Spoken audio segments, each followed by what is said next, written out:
Welcome everyone to this new Juju live session hosted by yours truly, Joana Saahirah. This one is about the way Egyptian dance can change your life or not. Let's see. I'm gonna be answering some of the most frequent and interesting questions around the theme of Egyptian dance and the way it changed us or the way it affects us, not only in the way we dance, not only in our knowledge of a different culture and dance, but also in the way we live, okay, in the way we relate to ourselves and to our lives. So this is a particularly important Juju live session. Feel welcome to join me, share your questions, share your feedback and your experience. If you've been practicing Egyptian dance for a while, let me know what changes you've witnessed. Let me know if Egyptian dance has changed you and your life in some way, shape, or form. I would love to hear it. Let me know all about it in the comments to this live session. And before we go forward and before I answer the questions, I have to fulfill the protocol and present myself. For the ones who don't know me yet, I'm a world-renowned Oriental dancer, teacher, choreographer, author. I'm also the creator of the pioneering online global platforms, Joana Saahirah's World and Joana Saahirah's Online Dance School, delivering authentic Egyptian dance, personal discovery, and empowerment. And soon, I'm also gonna be the creator of the podcast, The Oriental Cafe. It's coming, baby. I'm working on it. So it is a very exciting day. It is a very exciting theme. And then again, I would love to hear from you. A lot of what I've learned from Egyptian dance and the way it can change us comes from feedback I get from my own students. People reach out and they tell me, because of your school, because of Egyptian dance, because of that course I took with you, because of that, I have become a more confident person. I have become a more loving person, a more open person, a more courageous person, a more sensual, lively, excited and exciting person. And sometimes I receive feedback to the extreme of students telling me, Egyptian dance saved me and my life. This course, that thing that you shared with us saved my life. I've heard this many times and it's something that always makes me so happy, and it makes me want to get up in the morning and do better and do more and keep on fighting the good fight to dignify Egyptian dance and to bring it to the world in a very different light than the light we are used to. Okay, so without further ado, welcome everyone. I see we have already people watching us live. Then again, feel welcome to let me know what is your experience with Egyptian dance. If it has changed you in some way, shape or form, I want to know about it. But I'm gonna dive into the questions I have selected and answer them for you as honestly and objectively as possible, as usual. Okay, so I'm gonna be reading from my notes, guys, because I don't memorize everything. And I'm gonna take a sip of my double espresso. I told you this would be a double espresso session. Oh, that's good. Okay, so I'm reading the questions now. They are here in my notebook. But before I dive into the questions, let me clarify something. The level of transformation you will enjoy from the practice of authentic Egyptian dance will depend on many factors. Okay, I always give the example of Zumba. Everyone knows Zumba. I love Zumba. Sometimes when I went to the gym and I just wanted to vent and relax, I would do a Zumba class. But I would not go to a Zumba class to learn Latin dances in depth. And I would not go to a Zumba class to be fit and to work on my muscles. I would go to a Zumba class to have fun. That's it, and to relax.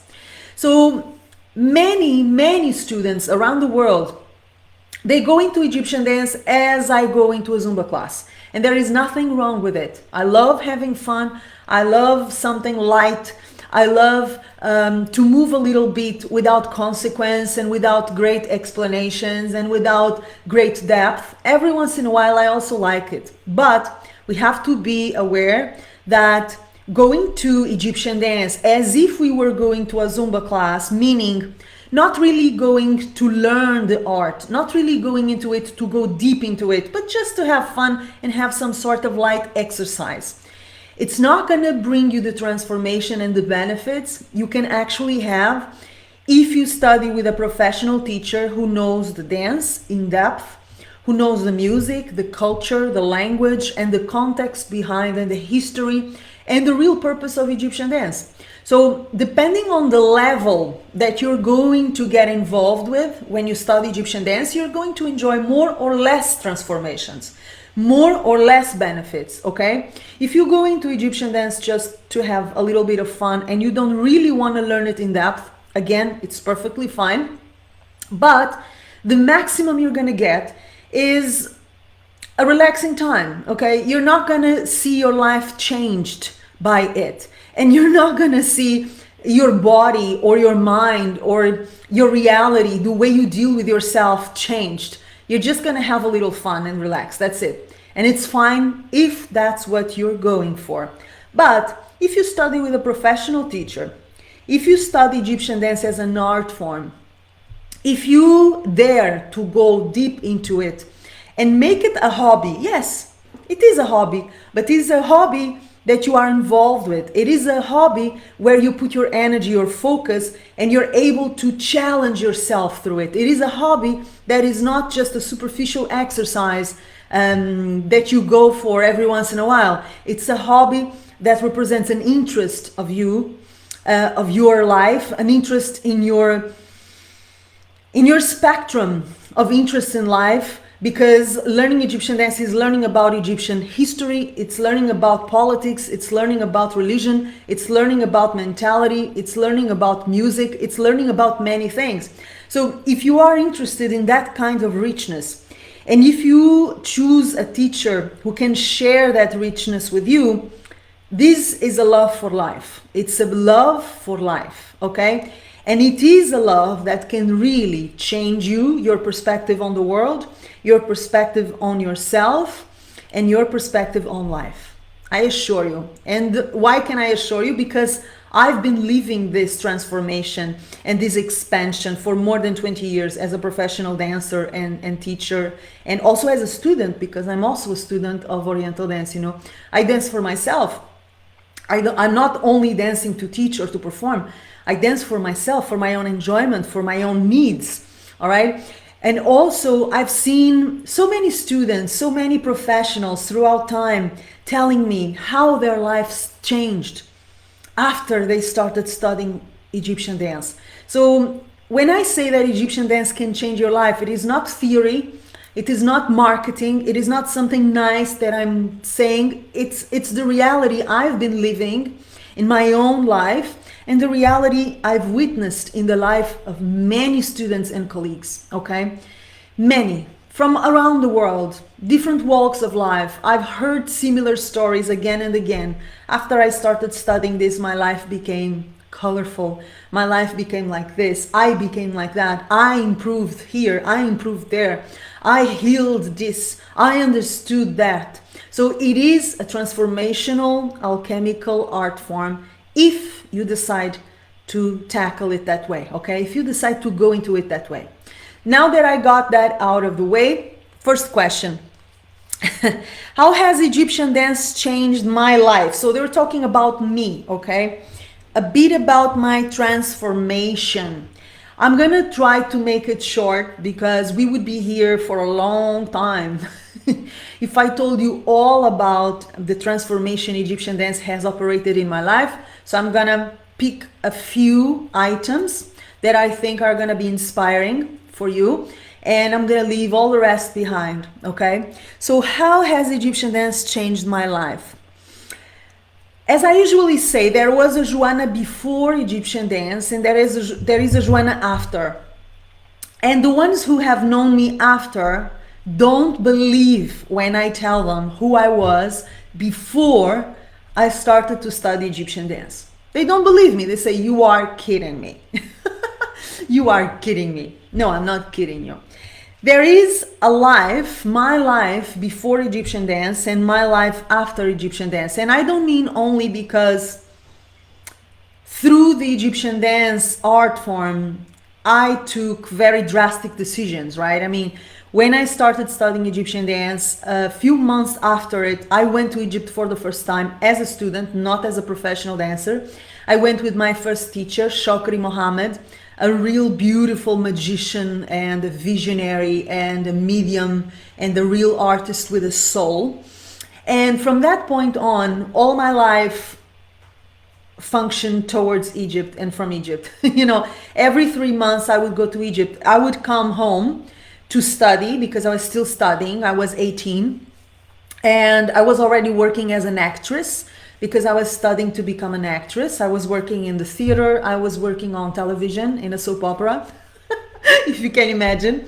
And I would come to work, make some money, and jump into an airplane and run to Egypt to study, to research, to travel around the country, to really drink from that obsessively. So obviously there was a big change in my life in the sense that all direction from a certain point became towards Egypt. All my life, all my plans, all my priorities were going towards Egypt at the ripe age of 18, okay? But the changes are not only practical and visible, the changes were very much internal. So the Joana that existed before Egyptian dance was extremely shy, extremely insecure. And I know people laugh when I tell them this. I say, you shy, insecure, you are making that up. I say, I'm not making that up. I was the kind of kid and the kind of teenager who would hide because I was ashamed. I was afraid of being seen. Can you believe that? It is true. I was very silent. I had no real direction because I didn't really know myself. And I know that 18 years old is a young age, many 18 years old teenagers, they don't know who they are yet. But I was really disoriented. I had no confidence in me. I had no awareness of sensuality, what it meant to be sensual, what it meant to live a joyful life, what it meant to be creative from within. In a very personal, identity-oriented perspective. I had no idea. Although I was studying to be an actress and I was already working as an actress, I felt that I needed direction for everything. There was nothing that I really felt was coming from within. And once I started to study Egyptian dance, and I would tell you the transformation was practically overnight. Okay, it was very, very fast. I noticed that I gained all of those things that I didn't have. I gained confidence in me. I developed a very, very different relationship with my body. So up until recently, at that stage, I had dieted drastically. I had been through anorexia for some years. I was exercising too much. I was underweight. I had fainting problems because I was malnourished and I was dieting hard, and it was a mess. It was a real mess. I had a very unhealthy relationship with my body. I couldn't accept the changes that were going through my body. And once I started studying Egyptian dance, that relationship with my body changed. I started to look at my body like a sacred tool for life, for creativity, for love, for passion, for discovery. I started taking care of myself, not obsessively, not because I wanted to look thin, but because I wanted to be healthy, to live the life that was starting to present itself in front of me, a very exciting life of discoveries and traveling and challenges and dreams and difficulties and all of those things that you need energy for, physical energy. So my relationship with my physical body healed, I would say almost immediately. I became more self-confident. I became fully aware of who I was at a very young age, fully aware. I discovered my creativity. I discovered my courage. I discovered my light, my passion. I discovered my voice, literally. Who was I and what I wanted for my life? I started to see life itself in a much more colorful way because there was a different culture, a different mentality that was coming into my world, and I discovered that not everyone thinks the same way, not everyone lives the same way, not everyone sees life the same way. So I was born Portuguese with a lot of influence from Spain and a lot of influence from African countries. I grew up in a melting pot of cultures, and I was always aware there were different countries and different cultures, but I had never come in contact with such a different culture. And Egyptian culture is a drastic change, okay, for someone who comes from Portugal. You know, it is a reminder of how varied and colorful our world really is. So there were many changes operating inside of me in terms of personal growth. I was coming into my power without even noticing. I only noticed these things in retrospect, you know, when I look back, because everything happened so fast. And the life I was living became way more interesting. It became way more challenging. New doors started to open, and I gained something very important that Egyptian dance gave me. The trust in my instinct, the trust in my inner world. I started going inside searching for answers, something that nobody had ever told me to do. I started to trust my body, trust my mind, trust my heart, trust my intuition, and follow them, allow them to express themselves and follow them. I also started to be much more truthful and courageous in the way I communicated. Up until then, I wanted to please others. I was afraid to say what I really wanted. And suddenly it was clear that I was here, just like everybody else, to live my life the way I want to live it. Not the way my parents or my teachers told me I should be living it, but the way that made sense to my identity, the way that made sense to my soul. So this is one of the biggest gifts Egyptian dance can give you that can really change everything. It's a game changer.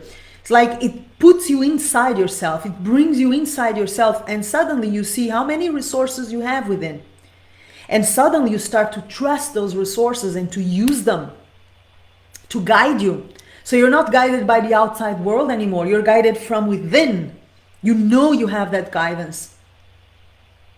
Last but not least, that I'm gonna share for now, because I told you this is it is a hot one. It is a hot topic, and we would be here forever. I became much more loving. My heart opened. I became more vulnerable. I became more able to love and be loved. I became more trusting and in love with love. So my personal life also changed. I was open for the first time to really love and be loved. Now, I was very young, of course, but I had a history of a closed heart for many reasons, personal reasons. And I do remember how it felt to have my heart opening a little bit more. Every single class I took, I remember feeling my chest opening a little bit more, a little bit more, a little bit more. And that made me a person who was able, interested, and absolutely in tune with love. And then again, that is a game changer. So just for now, these are the things I would like to share with you, but rest assured there are many more. There is a very radical change when you dive deep into this dance for the right reasons, okay? When you're there to really learn. It is magical. When I say it is a magical dance, I really mean it. It is magical. And then again, I say it because I lived it. Okay, I don't say it because I read somewhere or because I think it's nice to say it. I say it because it is. Oi, Ritinha. Hello, Rita. Oh, thank you for sharing. Rita is saying, Oriental dance made me look myself in a different way. It made me realize the parts of my body I didn't like had a task to perform. I know that others' opinions don't matter, but I kind of understood my value by the public's eyes. I understood my value of intelligence when I looked back and became aware of how fast I apprehended movements and things in general. I became aware also of a thing called instinct. When I saw my body move instantly when I hear Egyptian time of music. That's my experience. Yeah, absolutely. Anna is touching here the question of the body, and I think this is one of the most frequent benefits and transformations of people who practice Egyptian dance. This is perhaps the one I've heard the most. Okay, people saying, "Oh, this improved," which is the way we look at our physical body, right? A lot of women, especially, they come to Egyptian dance with body issues. I came to Egyptian dance with body issues. I just shared it with you. I had anorexia for a few years in my teenage years, you know. So when I started Egyptian dance, I was so thin, I was underweight, I was fainting. I told you that. So I'm not a foreign to that. And later on, when people see me relating to my body in such a confident, natural way, they think I've always been this way, that you've always been that way. No, I haven't been that way always, you know. I've come from the other side, you know. So one of the most beautiful things that Egyptian dance so naturally teaches us is that our bodies are here to be healthy. They are here to be strong. They are here to be vibrant and alive and able to provide pleasure and joy and creativity. They are not here to fit a mold.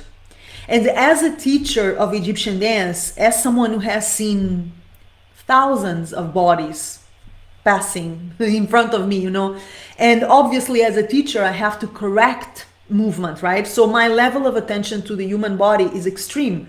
I'm looking at the hands, I'm looking at the head, I'm looking at the shoulders, I'm looking at the feet, I'm looking at the legs, I'm observing everything.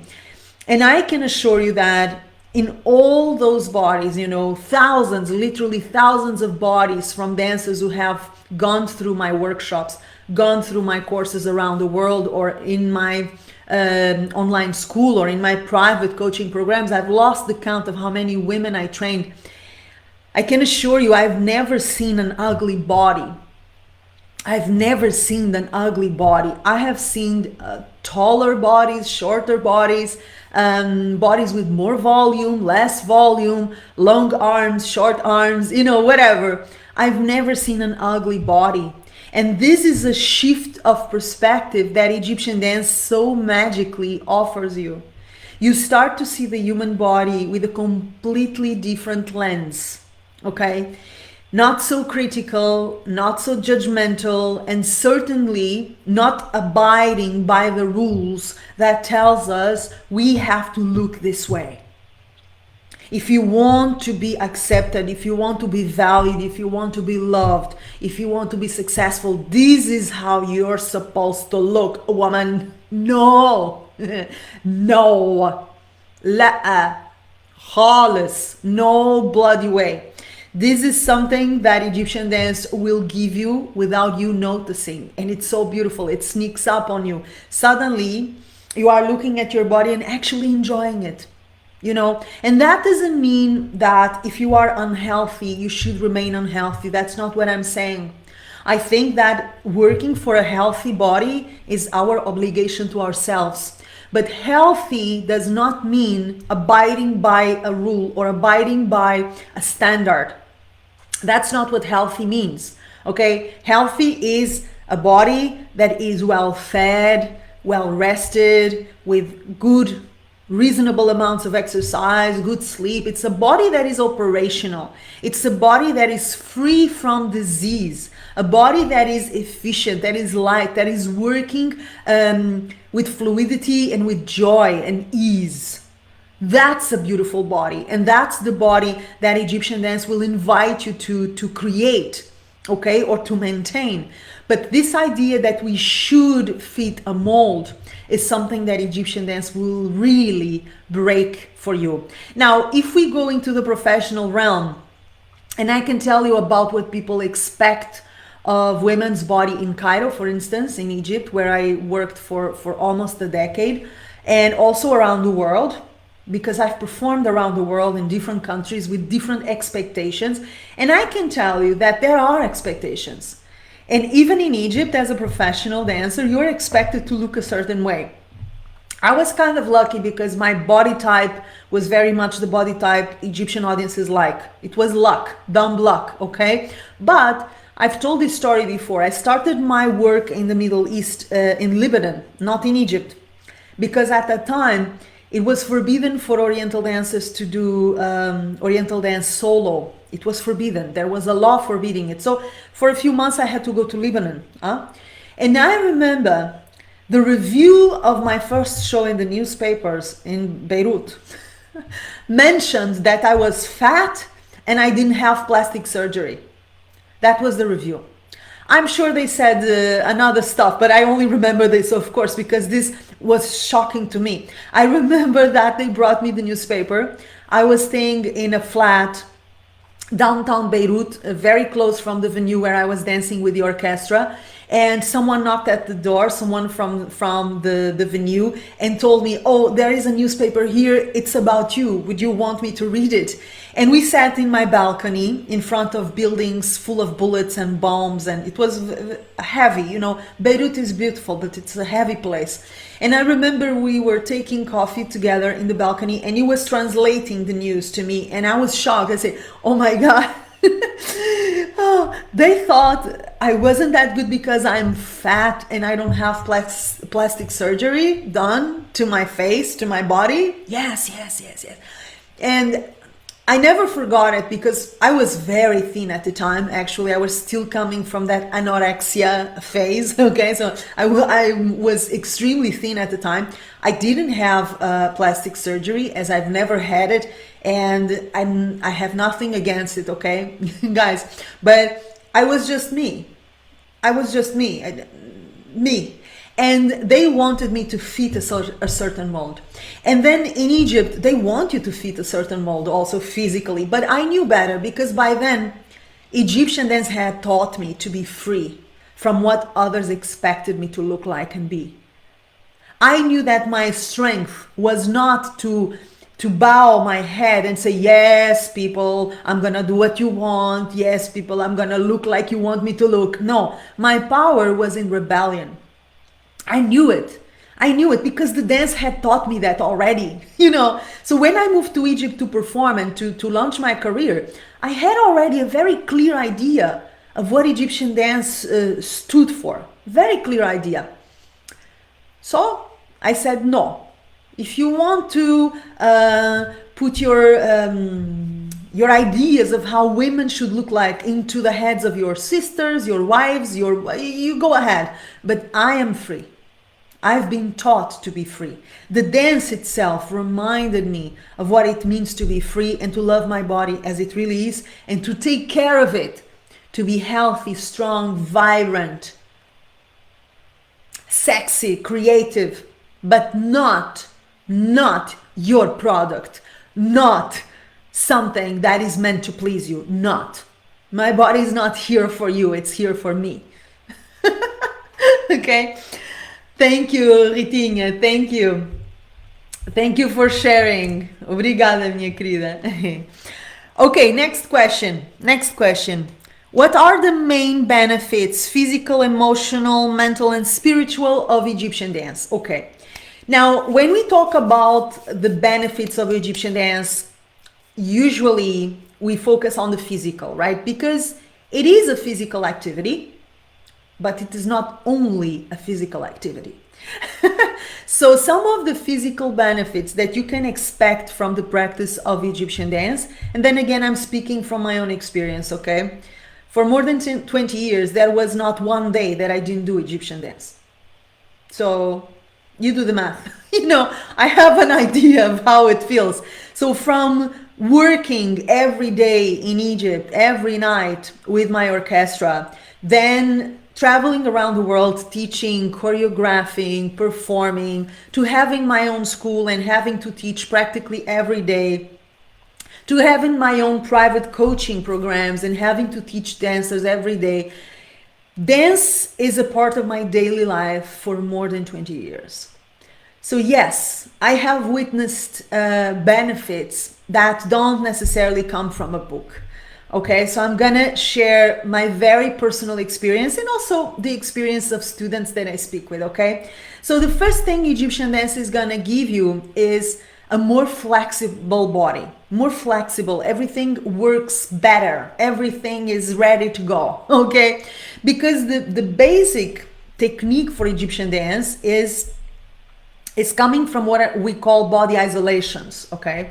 So body isolations are, let's see if I can put it in a few words, the ability to be aware of your body, to control your muscles, and to move what you want, when you want, how you want, okay? So this kind of technique based on body isolations will demand a flexible body, a reactive body, a body that is ready for action in every little bit, every little piece of it, okay? From the toes to the hair, from the hands to the hips. It's all about mobility and having muscles and bones that are flexible and strong and reactive and able to move as we need them to move in a proactive, efficient, natural way, okay?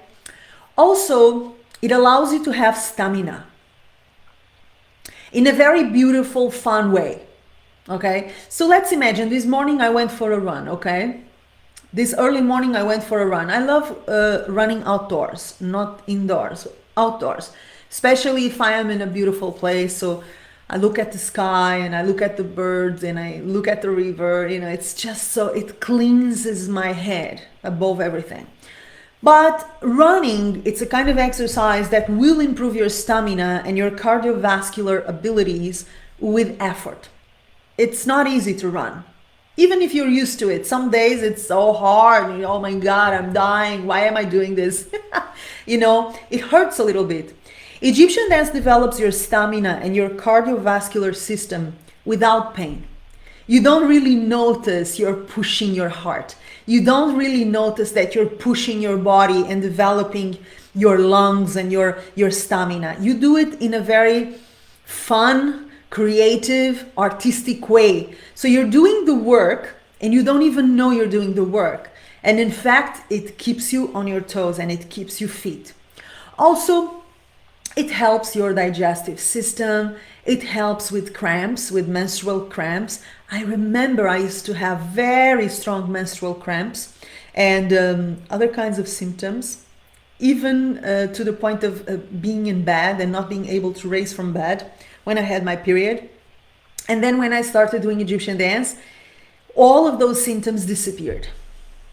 They just disappeared, you know. Now, of course, different women will have experiences that are slightly different because we have different bodies and there are other factors affecting our physical health. But Egyptian dance is something that in a very beautiful, light, artistic, creative way will work all your body in a very soft, nonchalant, but efficient and powerful way. Now, there are other benefits like coordination, like the ability to visualize parts of your body and work with them. So there is a kind of control, body control, that can be useful for other activities. There is an increased sense of self-esteem, which will affect your health because you will take better care of yourself. And there are all sorts of physical benefits that people will start feeling the moment they start practicing it. But for me, the most interesting benefits are even the ones that are not in the physical realm, okay? So we have emotional benefits, we have mental benefits and spiritual benefits. And then again, I'm gonna try to be short, okay? Otherwise we would not leave. So, emotionally, Egyptian dance is an opener, okay? And then again, this depends on how you practice it and with whom. If you're going for the Zumba class, under brackets, you already know what I mean by Zumba class, you're not really gonna get the emotional benefits because all that is required of you is a set of superficial fun movements. That's it.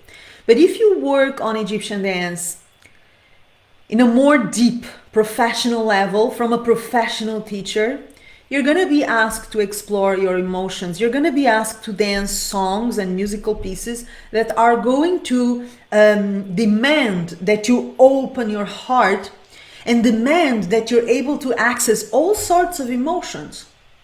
Pleasant emotions, unpleasant emotions. And this is one of the misconceptions that I see the most in Egyptian dance, is that people think you have to be smiling all the time. You have to be smiling and sexy all the time. No, that's not Egyptian dance. That's something else. Egyptian dance allows you to be sad if you're sad, and to dance that sadness. It allows you to use your rage. Even today, I'll tell you a story. Yesterday, I was teaching a live class at Joana Saahirah's online dance school. It is a live class inserted in our Tabla Solo laboratory. It's closed, you cannot subscribe anymore, but it's going on inside the school. And I was telling my students, be aggressive. Use your aggressivity.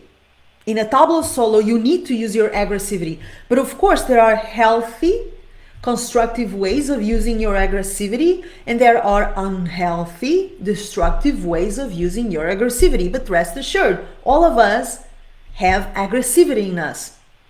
Aggressivity is important. It allows us to survive. It is that force that allows you to go for something hard and say, I can do it. But you're using it in a good way. You're using it in a positive way. And my students were a little bit startled. I say, aggressivity? Are you sure? I say, yes, I am sure. I am sure. In Egyptian dance, there are no wrong emotions. There are no forbidden emotions, no forbidden experiences. If you're feeling it, it's valid. And you should be bringing it to the table. So there is an emotional release, an emotional reconnection, and a heart-opening process that I think is miraculous. And it's in itself something that can change your life. Because when you start to relate with your emotional world, the pleasant and the unpleasant, the light and the dark, in a mature, conscious, free, accepting way, the way you operate in your life is going to change. The way you relate with other people is going to change. The way you allow yourself to feel whatever you're feeling and go through the hard times and go through the good times and go through it all, it changes. Okay, it changes, it improves. You become more heart open, which also means you're more able to give love and to receive love, and that is life quality. I told you this would be intense, and it is intense. So on the emotional realm, this is a transformation that in itself would deserve an entire seminar. I could teach an entire seminar just on the transformations that Egyptian dance has upon us on the emotional dimension. It is really a miraculous change, and I can only hope you will experience it as well. Okay, now mentally, oh my God, guys, to the ones who are listening, what kind of benefits, mental benefits, do you think Egyptian dance brings? Have you observed something in you?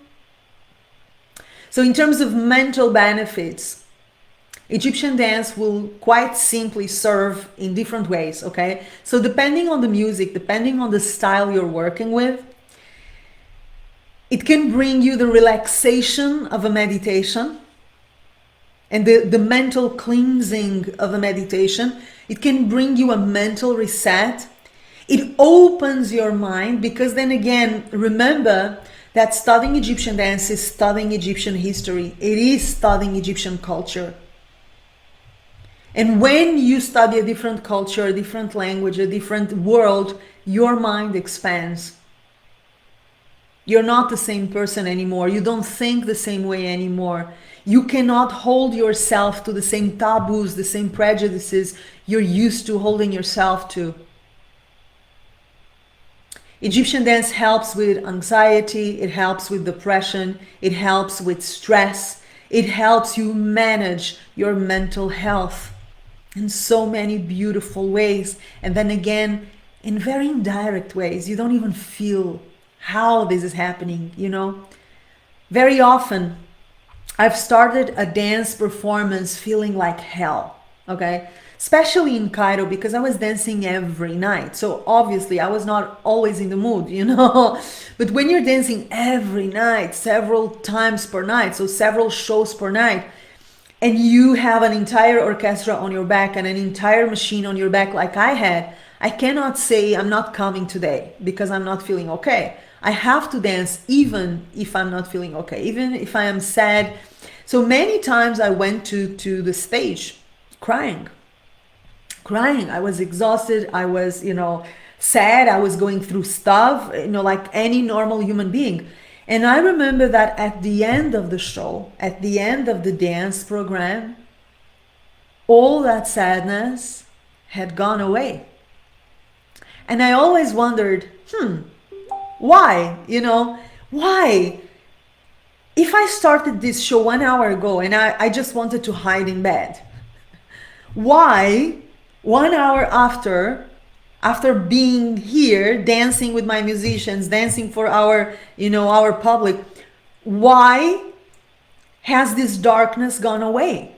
How? And I observe that again and again. And I observe it nowadays.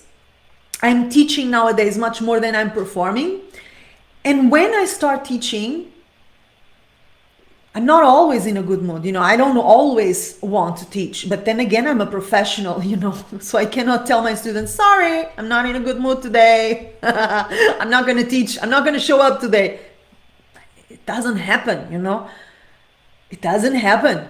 It's either an emergency or I have to be at a certain time in my class with everything super prepared and delivering them my best, everything, my blood. Okay? And sometimes I don't feel like it. I'm not in the mood. But at the end of the class, I don't even remember why I was feeling so bad in the first place. So there is a mental reset. There is an emotional reset that Egyptian dance does to us.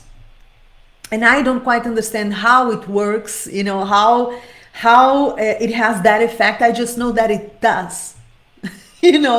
Because I've lived it again and again and again and again, and I've witnessed dancers who felt the same. Now, spiritually, and this is perhaps the area that is less explored because we don't associate with Egyptian dance with spirituality, at least not generally, okay?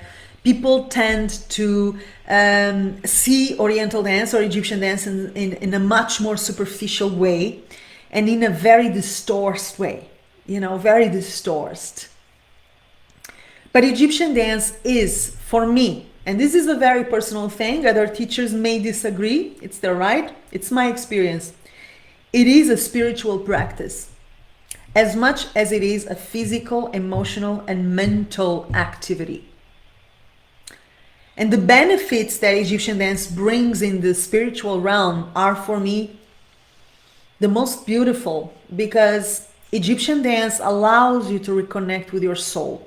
I remember that before studying Egyptian dance, the concept of spirit, the concept of soul, the concept of energy were they were concepts, they were theory. I had read about them, I had heard people talking about them, but I didn't really feel them, What do you mean, my soul? Where is my soul? Where is it? But Egyptian dance put me in contact with my soul. Terms like tarab, transcendence. Any activity that allows you to go beyond your physical body, that allows you to go beyond your ego and transcend yourself and access your soul. That is a dimension of Egyptian dance and Egyptian music, tarab. Elevation. Going beyond the rational mind, accessing other realms, accessing your soul through the music, through the movement and the music if you're a dancer. That is a reconnection with your soul. Egyptian dance allows you to discover who you are, your essence, and your essence is your soul. When I tell you that we develop our intuition and we start to trust our instinct when we study Egyptian dance consistently, What I mean also is that we access our soul, we start to hear our soul. Egyptian dance will bring you not only the awareness of energy, because you start working with energy, you start creating with energy. It brings you the awareness of the soul. It brings you the awareness that you're not just this physical body. You are a physical body, you are an emotional body, you are a mental body, and you are a spiritual body. And your essence is your soul. With the practice of Egyptian dance, this becomes a certainty. It becomes something that you work with consistently. It's not theory anymore. And then again, that is a game changer because life becomes different. You start to look at things in life and the way you feel them and the way you interact with the world in a very different way. Now, let's see if I don't make it too long. Guys, sorry, because these are subjects that I really love. And I selected just a few questions. There are so many questions that people have sent me throughout the years. And I save them. I keep them in a folder. And every once in a while I remember, okay, I have to answer these things somehow, you know. And there are a lot of questions around the transformations Egyptian dance can operate in people. I find it so beautiful. So, what are the biggest life lessons I learned in all these years of career in Egyptian dance? There is a Juju live session about this question, I think. If I find it, I will share it in the comments to this replay. If you're watching this on Facebook, and if you're watching the replay on my YouTube channel, at Joana Saahirah's YouTube channel, I'm gonna share the link to this live session in the description box below the video, okay? But very quickly, I can pinpoint a few lessons, life lessons that I got from the practice of Egyptian dance. In this case, they were talking about career, so it is the professional practice, because there is a difference between the professional practice and your amateur private practice, okay? It's a little different. Now, what have I learned? I have learned so many things. And my career in Egyptian dance has been my life. You know, it has been 19% of my life. It has been my priority. It has been my mission, my biggest dream. I have lived from it exclusively. I have lived for it. And it is something that keeps on giving and keeps on teaching me. Otherwise, I wouldn't be doing it for so long. You know, I'm still excited. I'm more excited about it today than I was when I started. And that is something, you know, when you have done as much as I have done in this field, when you have seen as much as I have seen in this field, the best and the worst, and you can claim, I love it now more than I love it back then when I started, it tells a lot about the dance and the value. So in my career, I've learned many things.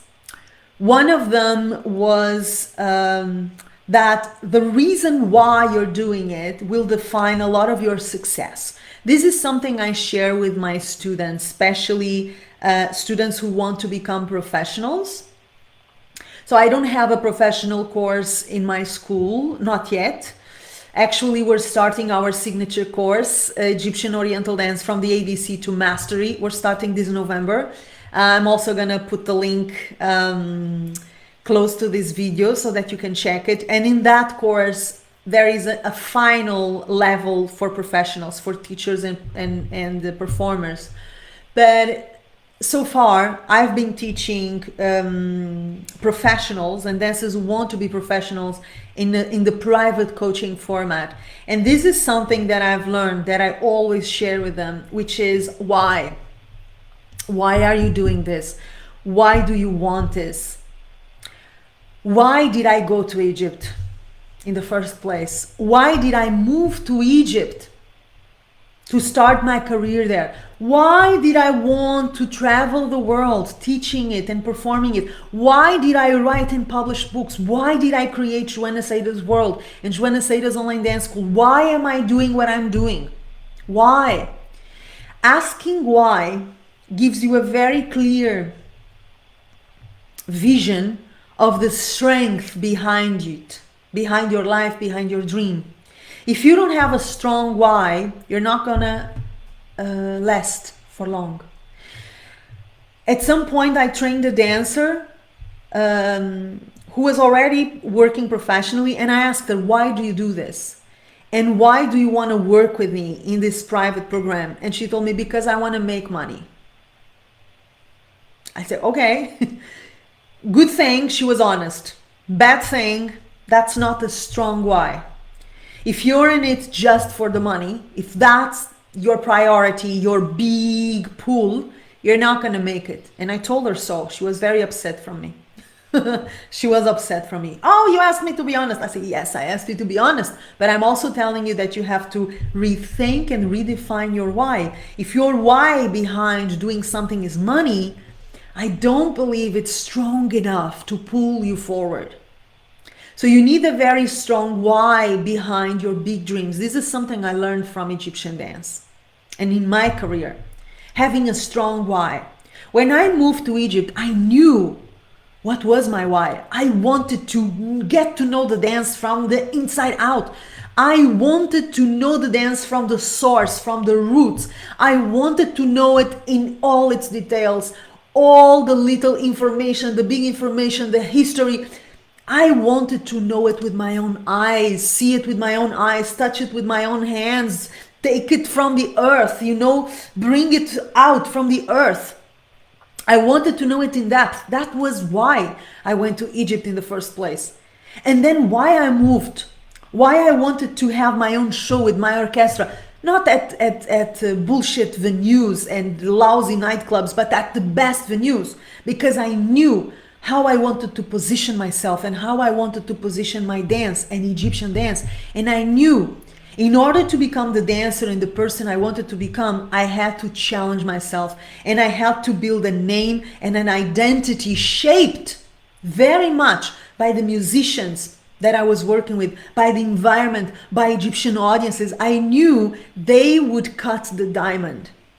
I was a diamond in rough, a rough diamond, a rock. And I knew those circumstances, which are very challenging, they would make me into a diamond. They would, work on me. I knew it.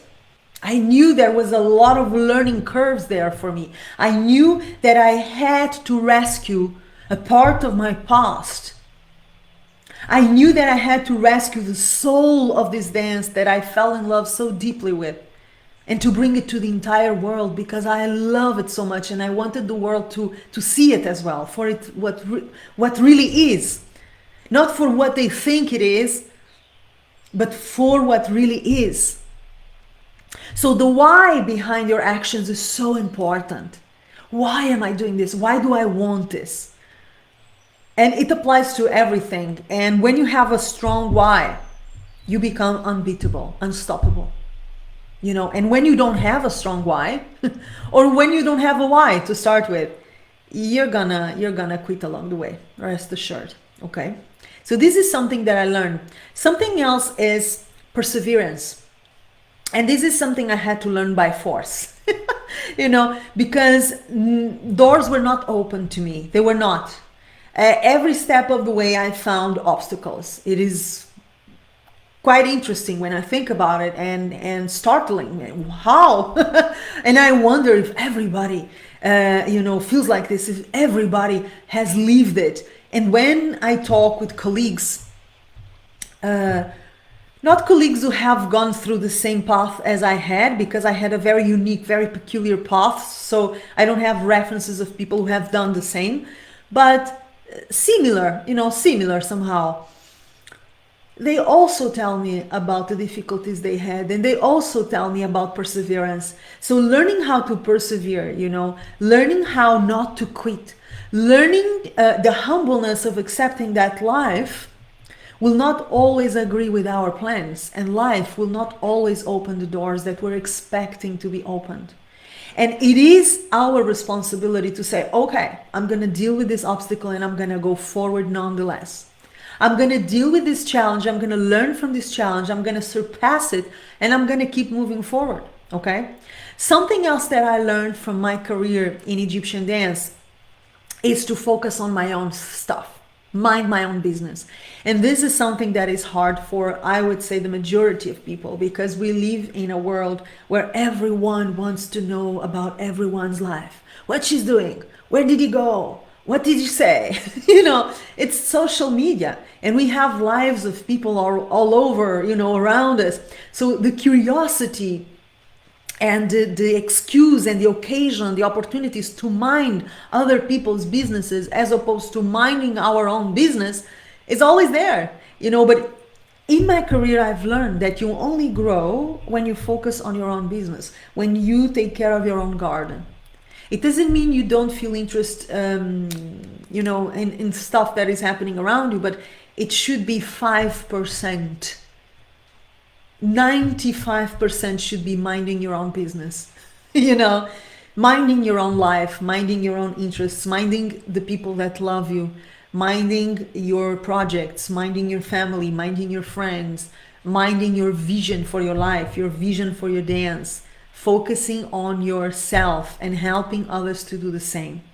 Okay, this is what I've learned. Last but not least for this session, my career in Egyptian dance has taught me that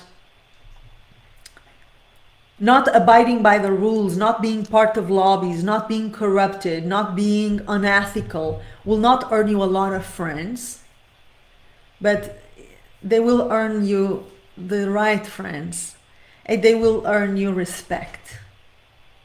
And fame is not the same as respect. You can be very famous and deeply disrespected. So having an ethical way of working, of living, abiding by rules of honesty, straightforwardness, professionalism, kindness, not stepping on other people in order to move ahead, being a decent human being, it will not earn you a lot of friends. It will earn you a lot of enemies, curiously. But the friends that it will earn you, they are the real ones. And it will earn you respect.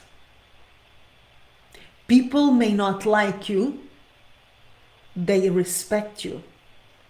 And this is something that sustains you. It is something that elevates and dignifies you, and as a consequence, elevates and dignifies the dance that you present. Okay, so it's super important. Now, last question. Let's see if I can make it quick. How has the Cairo dance scene shaped my dance and my character? This is such a hard question. Why did I choose it? Guys, why did I choose this question? Why? It is an excellent question, but it is a hard question. I'm gonna try to then again synthesize and just give you, a little bit of the juice. Okay. How has the Cairo dance scene shaped my dance in my life? Okay. So I'm gonna start by telling you that when I first had contact with the professional Cairo dance scene, I was shocked. And I went home crying every day. Literally, every day I went home crying. I was in Cairo by myself. I had moved to Cairo by myself. The few people that I knew, including dancers and teachers who later on worked with me and invited me to their festivals and called me a star, I remember who they are. And they know that I know who they are. I remember. As if it was yesterday, Habibi. They told me, go away. There is no way in hell you're gonna make it. It is a jungle. It is a very small market. It is very hard. And you're alone. You don't have an impresario. You don't have a husband. You don't have a manager. You don't speak Arabic. You don't know anyone in the business. Who the hell do you think you are? They went as far as telling me to get married with a rich Arab guy. And I'm not even kidding you. Why don't you get married with a rich Arab guy? You're too pretty to be a dancer. It's a waste of your time. You will make much more money if you marry well. I swear by God. I was told that by a very famous figure in the Oriental dance field. And I'm not going to name names, but I know. I know. And I was shocked because I had no idea how much corruption, how much dirty, low-level competition, how small the market was. I had no idea how much prostitution and going out with people was involved in the opportunities that were given. I had no idea how arbitrary and dirty and hard and corrupted the system was. I had no idea. I was so innocent, so naive. And I went by myself knocking on people's doors. So the first door I knocked at was Sheraton Cairo in Doki, in a part of Cairo. It's kind of downtown. It's center of the town, Doki. And I had a meeting with a manager called Hamad Gouda. I don't even know if he's still there or not. I hope not. And I had my first dirty proposition. So I offered to audition. I had no musicians at the time. So I knew I had to find them in the street somewhere, in a nightclub, in a theater. I knew. But I also knew that I was not stupid. And I had a mouth and 2 legs and 2 arms. So I could reach people, you know. And that was my first contact with the harshness of the Cairo dance scene. My first proposal of prostitution in exchange for an opportunity. It went as far as signing a contract with me. So he signed the contract. We did the audition. The audition was full show, actually 2 shows, with an orchestra that I got. And when this man realized that I was not gonna go with him, I was not gonna become the girlfriend of the moment, he simply put me off. He canceled the contract, and he canceled the gig, he canceled everything. And then he didn't even have the courage to tell me so personally. He sent someone else to do it. He sent an impresario to call me and tell me. And he told me, Joana, I saw you perform, I saw your audition. You are a star and you can be big, but you have to be smart. The impresario told me, you have to be smart. This is not how the business operates right here. You cannot say no to Hamad Gouda. I said, darling, I will say no to Hamad Gouda, and I will say no to anyone who presumes I'm not a dancer, I'm a prostitute, because I am not a prostitute, I'm a dancer. They may be the same for you and for a lot of people in this business, but for me, they're very different things. I'm not for sale. My dance is for sale. And you're gonna have to pay it well. Of course, I gained an enemy. And he told me, I think you're a little bit slow in the head. Stupid. I said, yeah, I'm very stupid. But this has changed me. You know, the Cairo dancing from this first moment, from this first contact, showed me that I had to toughen up. This is the first thing that happened to me and to my dance, that I had to toughen up. I had to build a thick skin and to be very clear about why I was there. Let's go to the why again. What I was willing to do, what I was unwilling to do, and to have very clear in my mind the difference between ambition and greed. Ambition is healthy. I am ambitious, but not at any cost. You know, greed will make you things that you are ashamed of. And this is something that I learned in this field, that if you make things that you're ashamed of, you can become known, you can become famous, but you will never become respected. And you will never become a real reference in the arts. You may be known for a scandal, you may be famous for all the wrong reasons. It doesn't mean you are a respected artist. And I knew I wanted to be a respected artist. I knew I was already a respected artist in my mind. I just knew that the world would had to catch up eventually. But it was important to come to terms with my values and know very well what I was about and what was negotiable and non-negotiable for me. Okay, so I became so much more sure of myself, sure of my character, my values, my ethics, my education.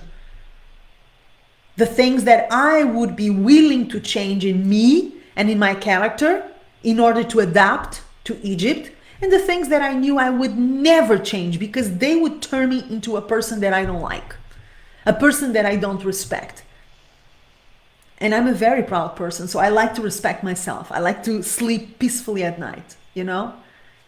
And I like to speak with people with confidence, and eyes with eyes, because I know who I am and I respect myself. So it is very important to come to terms with this. And the Cairo dancing showed me that. It showed me that I had to choose, and I had to have my values and my ethics very clear, and I have to toughen up, build a thick skin, and say, I'm gonna do it my way. And I did it. The Cairo dancing also showed me that others may compete with you, but you don't have to compete with them. And in fact, we're going back to the minding your own business. The more I minded my own business, the more I worked with my musicians, the more I worked on my dance, the more I worked on my shows, the stronger I became. And I saw colleagues, foreign dancers, Egyptian dancers, minding my business. You know, there was a very famous Egyptian dancer, I'm not going to name names, who used to come to my show at the Nile Maxine and just watch what I was doing, and then reproduce it with her orchestra. So one of my assistants, she saw her and she came to tell me, oh, this person is watching you. I said, are you sure? That's ridiculous. Why she didn't come to say hi? And then I went out in my abaya. I had my dancing clothes beneath it. I came to her. She was shocked when she saw me. Oh my God, I was caught. I told her, hi, salamu alaikum. Alaikum salam. Izayek ya habibti, how are you? Why you didn't say hi? You coming here like hiding? She said, no. I didn't want to bother. Of course. The next week, the program I had done was the program she was doing with her orchestra. And the thing is, copies are never originals, okay? Copies are never originals.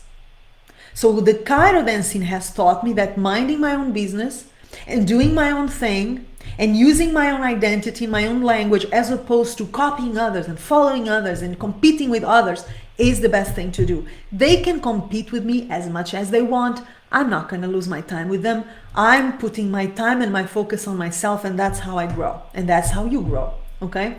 Last but not least, the Cairo dancing has taught me that in the end of the day, it's all worth it if you enjoy it. And damn, I enjoyed myself so much every time I rehearsed with my musicians, every time I went on stage, every time I thought about a new dance program, every time I learned a new song. I enjoyed myself so much. And I see dancers who are sometimes so obsessed with fame. They want to make it, they want to get known, they want to be the next star. It's so much ego, so much vanity, and they forget to enjoy. You can clearly see they are not enjoying themselves. They're not having the time of their life. They're just, I'm famous. I want to be famous. I'm the star of Cairo. Even if they're dancing in the shittiest place. Nobody knows, you know, without musicians, without conditions, in terrible environments. But they do it all out of greed, and they're miserable. I've seen it again and again and again. I've seen it while I was working there. I see it these days with social media. I say, oh my God, because I know those people and I know those places and I know what's going on. And I feel pity. I feel pity because it's supposed to be something joyful. It's supposed to be something uplifting and not something that puts you down in the name of fame, in the name of fake success. So enjoying yourself is so important. And every time I tackle a new challenge, a new project, I ask myself, am I enjoying myself? Even if it's hard, and a lot of things are hard. You know, I told you about the podcast. I've been working on the podcast for months now, and it's hard. It's hard because it's a new language for me. I want to make sure that I present the best possible thing to the world, and I struggle with it, but I'm also enjoying it.